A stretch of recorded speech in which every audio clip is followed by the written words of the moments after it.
Welcome, today in front of me NOKIA T20, and I'll show you how to create home screen folders on this device.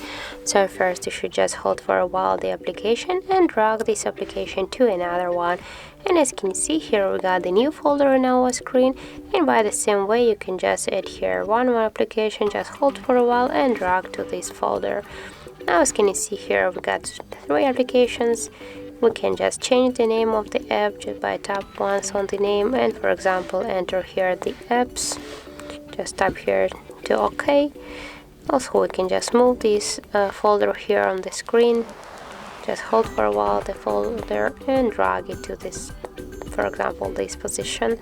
We can also create the new folders. We can move this folder between the screens. And if you want to just to remove this folder, drag this folder to the remove icon. Also, if you want just to stay with this application on your home screen, just hold for a while the apps, and by this way you can just ungroup the applications from this folder. So that's how it looks, and if you found this video helpful, don't forget to leave a like, comment and to subscribe our channel.